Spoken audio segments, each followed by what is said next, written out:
샬롬 12월 12일 아침 묵상입니다. 오늘 본문은 다니엘서 마지막 장 12장 말씀 함께 보겠습니다. 1절에는 천사가 마지막 때에 전해줄 내용들을 계속해서 말하고 있습니다. 1절을 함께 보겠습니다. 그때에 내 민족을 호위하는 큰 군주 미가엘이 일어날 것이요 또 환란이 있으리니 이는 개국 이래로 그때까지 없던 환란일 것이며 그때에 내 백성 중 책에 기록된 모든 자가 구원을 받을 것이라.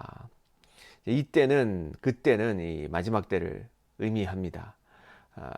적그리스도가 활동할 때를 의미하죠. 하나님께서는 가장 강력한 천사인 미가엘에게 이스라엘 민족을 보호하도록 명하십니다. 하나님께서 미가엘에게 다니엘의 민족을 보호하도록 하신 것은 개국 이래 없던 환란이 불어닥칠 것이기 때문입니다. 이 개국 이래라는 표현은 모든 나라가 겪어보지 못한 환란이 일어난다는 의미이죠. 또한 미가엘이 일어날 것이라는 표현은 영적 세계에서 전쟁이 벌어질 것을 의미합니다. 계시록 12장 7절부터 9절까지의 말씀에는 마지막 때에 미가엘이 이끄는 천사 군단과 사단의 세력과의 전쟁이 예고되어 있죠. 자, 마지막 때에 큰 환란이 있겠지만 다행인 것은 큰 환란을 주님께서 감하여 주실 것이며 그리스도께서 오셔서 책에 기록된 모든 자를, 이 생명책에 기록된 모든 자를 구원해 주실 것입니다. 이 생명책에 기록된 모든 자는 예수 그리스도를 구세주와 주님으로 모셔드린 모든 자를 의미하죠. 자, 마지막 때에 천사가 일어날 일들에 대해서 계속해서 설명해 주는데요. 2절을 보겠습니다. 땅에 티끌 가운데서 자는 자 중에서 많은 사람이 깨어나 영생을 받는 자도 있겠고 수치를 당하여 영원히 부끄러움을 당할 자도 있을 것이며, 자, 마지막 때에 예수께서 이 땅에 재림하실 때 땅에 티끌 가운데서 자는 자, 곧 흙으로 왔으니 흙으로 돌아가는 자, 다시 말해서 죽은 자들이 부활할 것입니다. 예수님을 믿고 따르는 자들뿐만 아니라 예수님을 믿지 않고 거절하던 자들도 부활할 것입니다. 물론 이 두 그룹이 같은 시기에 부활하는 것은 아닙니다. 성도들이 먼저 부활하고 불의를 행하는 자들은 나중에 부활합니다만 그들이 받게 될 영원한 보상은 천지 차이이죠. 성도는 부활 후 영생을 받지만 불의를 행한 자들은 수치를 당하게 됩니다. 이 수치는 하나님의 심판대 앞에서 그들이 지은 죄로 인해 느끼는 부끄러움입니다. 그리고 그들은 영원히 부끄러움을 당할 것입니다. 이 부끄러움은 경멸 혹은 혐오로 보시면 됩니다. 하나님으로부터 영원히 혐오를 받고 미움을 받는 존재가 된다는 말이죠. 사랑하는 성도 여러분, 하나님으로부터 영원히 미움을 받게 된다는 것, 그것은 바로 지옥을 의미할 것입니다. 그렇다면 영생은 무엇을 의미할까요? 3절을 함께 보겠습니다. 지혜 있는 자는 궁창의 빛과 같이 빛날 것이요 많은 사람을 옳은 대로 돌아오게 한 자는 별과 같이 영원토록 빛날 것이라 말씀합니다. 자, 여기서 지혜 있는 자는 하나님의 말씀을 읽고 그분의 뜻을 깨달아 믿음으로 사는 자이며 또한 다른 이들이 그렇게 살도록 돕는 자들입니다. 많은 사람을 옳은 대로 돌아오게 하는 자는 도덕적 측면을 말하는 것이 아니라 많은 사람을 하나님과 올바른 관계로 이끈 자, 곧 구원의 자리로 이끄는 자를 의미합니다. 이 지혜로운 자와 많은 사람을 옳은 대로 돌아오게 한 자는 궁창의 빛, 곧 해와 같이 길이 빛날 것이며 별과 같이 영원토록 빛날 것이라고 말합니다. 자, 그렇다면 예수님을 믿어 구원받은 자에게 주어지는 이 영생의 의미는 바로 하나님 앞에서 밝게 빛난다는 것입니다. 그것은 하나님께서 인정해 주시는 모습이며 하나님의 사랑과 은혜의 빛을 가득 담고 있는 모습입니다. 천국은 그렇게 하나님께 끊임없이 사랑받는 그러한 사람들이 거하는 곳이죠. 자, 천사가 마지막 때에 일어날 일들을 설명한 후에 4절에 다니엘에게 마지막 때까지 이 말, 곧 예언의 말을 간수하고 봉합하라고 말합니다. 이 간수하고 봉하라는 말은 이 예언을 비밀로 그래서 숨겨버리라 라는 뜻이 아니고요.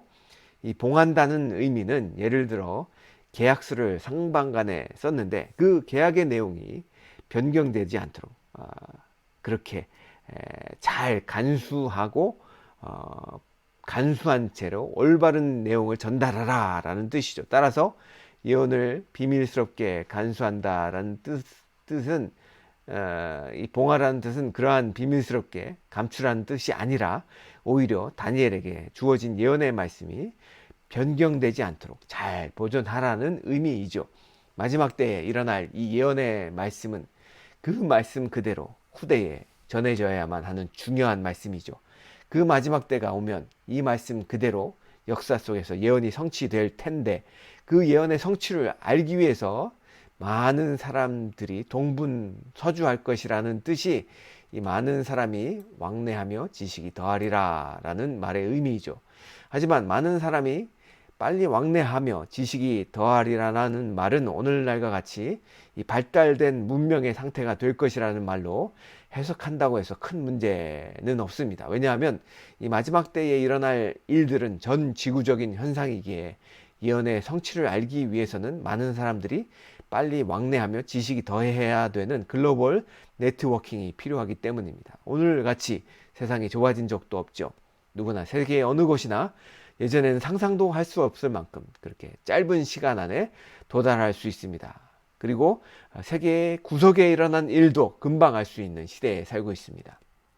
이때에 이 마지막 때에 일어날 예언의 성취는 우리는 이러한 문명의 이기로 금방 알 수 있게 된다는 것이죠. 자, 이제 다니엘은 티그리스 강가에 서 있는 두 천사에 대한 환상을 보게 됩니다. 5절 1부터 7절 말씀인데요. 5절에는 두 천사가 강 이쪽 저쪽에 서 있고, 6절에는 이 강물 위에 서 있는 세마포 옷을 입은 자가 나옵니다. 이 세마포 옷을 입은 자는 바로 예수님을 의미하는데요. 천사는 이 세마포 옷을 입은 예수님께 마지막 때에 관련된 시기에 대한 질문을 하게 되죠. 그러자 이 세마포 옷을 입은 예수님이 두 손을 들고 하나님께 맹세하는데요. 이 행위는 천사의 질문에 대해 그 대답이 확실함을 보여주는 그러한 모습입니다. 이 대답은 한때, 두때, 반때를 지나서 성도의 권세가 다 깨지기까지 그렇게 되리라고 얘기를 하고 있죠. 이 때에 대한 해석은 문자적으로 해석할 수도 있고 혹은 상징적으로 해석할 수도 있습니다. 이 때와 기간에 대한 해석을 제대로 우리가 해석하려면 사실은 종말론에 대한 관점까지, 신학적 관점까지 설명을 해줘야 됩니다. 전천년설에 대한 관점, 무천년설에 대한 관점, 후천년설에 대한 관점들을 설명해야 되는데, 이 관점에 대한 설명을 하기 위해서는 많은 시간이 흘러가기 때문에 지금은 이렇게만 얘기하고 넘어가겠습니다. 이 8절에 보면 먼 미래에 일어날 일들에 대해서 다니엘이 잘 이해를 못하게 되죠. 그래서 그는 또다시 예수님께 질문하죠. 이 모든 일의 결국이 어떠하겠습니까? 라고 묻습니다. 그에게 주어진 대답은 9절에 이 예언을 잘 간수하고 봉함하라 라는 그러한 답만 나왔죠. 그러나 그 답만 주어진 것이 아니라 10절부터 12절까지는 이 마지막 때에 주어지는 환란에 대해서 어떠한 그 환란이 어떠한 의미가 있는지 10절에는 이렇게 설명을 합니다. 많은 사람이 연단을 받아 스스로 정결하게 하며 희귀할 것이나 악한 사람은 악을 행하리니 악한 자는 아무것도 깨닫지 못하되 오직 지혜 있는 자는 깨달으리라. 자, 마지막 때에 주어지는 환란을 깨닫는 자에게는 그 신앙을 더 정결하고 깨끗하게 만들어주지만, 약한 자에게, 이 마지막 때에 주어지는 환란의 의미에 대해서 알지 못하는 이 악한 자들에게는 그 환란이 아무런 의미도 전해주지 못하고 오히려 더 악을 부추기게 만든다는 것이죠. 그러면서 이 11절과 12절에는 이 환란의 기간에 대해서 설명을 해주는데요. 그것은 1290일과 그리고 그곳에 45일을 더한 1315일까지 그 환란이 기간이 정해져 있는데요. 이것에 대해서도 똑같습니다. 문자적으로 해석하는 그러한 해석이 있고 상징적으로 해석하는 해석이 있습니다. 어떠한 해석을 가질지는 종말론에 관한 관점에 따라서 달라지죠. 어떻게 해석하든 간에 더 중요한 것은 이 마지막 때의 환란을 인내로 기다리는 자에게는 복이 있다라는 사실입니다. 이 마지막 때의 환란으로 인해서 그들이 정결케 되고 희게 되는 사람들은 바로 그 환란에 대한 믿음의 눈으로 바라보는 지혜 있는 자라는 사실입니다. 사랑하는 성도 여러분, 우리에게 환란이 다가옵니까? 연단이 다가왔습니까? 여러분들에게 이 주어지는 환란은 우리의 신앙을 더 정결하게 만들어 주며 우리의 삶을 더 깨끗하게 만들어 주는 그런 하나님의 복임을 여러분들 아셨으면 좋겠습니다. 그렇게 마지막 때에 관한 환란을 들은 다니엘에게 천사는 그가 할 일이 무엇인지 설명해 줍니다. 13절입니다. 자, 다니엘은 마지막을 기다려야 됩니다. 너는 가서 마지막을 기다려라. 이는 내가 평안히 쉬다가 끝날에는 내 목을 누릴 것임이라. 자, 여기서 다니엘이 마지막을 기다려야 된다라고 말씀하고 있는데요. 마지막을 기다린다는 말의 의미는 무엇일까요? 자, 그것은 가서 내 할 일을 해라. 다시 말해서 하던 대로 일상의 삶을 살아가라 라는 뜻입니다. 마지막에 대한 일들을 들었다고 해서 일상의 삶이 바뀌는 것은 아니죠. 종말의 이야기들을 들었다고 해서 어떤 사람들은 그들이 하던 일들을 모두 관두고 그리고 기도원에 처박힌다든지 산속에 처박힌다든지 하는 사람들이 사실은 너무나 많습니다. 그것은 옳지 못한 행동입니다. 우리가 마지막 때에 대한 일을 들었을 때, 우리가 하나님의 때를 알고 예수 그리스도의 재림을 기다릴 때에도 우리가 할 일은 여전히 우리가 살아가야 될 삶의 일상의 삶을 살아가야 된다는 것입니다. 그렇게 우리가 마지막 때에 대한 일을 들었다고 해서 우리가 일상에 대한 것들을 바꾸면 안 되지만, 그러나 우리 삶 가운데 바뀌는 것이 있습니다. 그것이 무엇일까요? 그것은 우리의 마음 가운데 분명한 소망이 심겨졌다는 것이죠. 하나님께서 미래에 분명하게 하실 일들에 대한 소망의 씨앗이 마음속에 심겨졌다는 것입니다. 자, 13절은 그 소망에 대해서 구체적으로 계속해서 얘기를 합니다. 자, 이는 내가 평안히 쉬다가 끝날에 내 몫을 누릴 것입니다. 자, NIV 영어 성경에는 이 말들에 대해서 보다 더 정확하게 해석을 하는데요. 그 영어를 한국말로 해석하면 이렇습니다. 그것은 죽어 너는 하나님과 함께 있어 안식을 누릴 텐데요. 이 평안히 쉬다는 하나님과 함께하는 안식을 누린다는 의미인데요. 그 마지막 때가 되면 어떻게 되죠? 다니엘이 예언한 대로 부활할 것이다, rise 할 것이다 라고 얘기를 하고 있고요.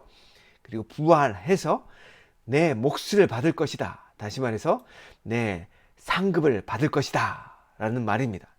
자, 다니엘에게는 어떠한 소망이 주어졌습니까? 첫째로 이 몸은 죽게 되지만 그의 영은 하나님과 함께 거하게 될 안식의 소망이 주어졌죠. 또 둘째로 그 몸이 마지막 때에 다시 부활하게 될 이 부활의 소망이 또 주어졌습니다. 그리고 마지막으로 그에게 주어질 큰 상급, 곧 면류관에 대한 소망이 그에게 주어졌죠.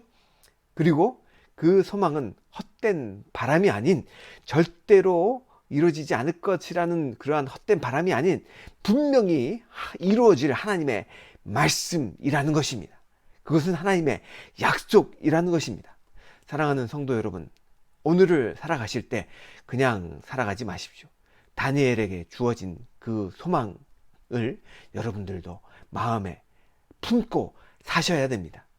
생명책에 기록된 자가 누릴 구원에 대한 소망, 천사가 전해준 영원한 생명에 대한 소망, 천국에서 해처럼 별처럼 빛날 것에 대한 소망, 환난과 연단 속에서 더 깨끗하고 정결한 신앙을 소유할 것에 대한 소망, 죽어서도 하나님과 함께 안식을 누릴 소망, 마지막 때에 부활하여 생명의 면류관을 누릴 소망을 우리도 마음의 씨앗처럼 심고 살아가야 됩니다. 그리고 그 소망이 있기에 오늘도 인내하며 믿음으로 깨어 살아가시는 그러한 귀한 성도님들이 되시길 주님의 이름으로 간절히 축원합니다.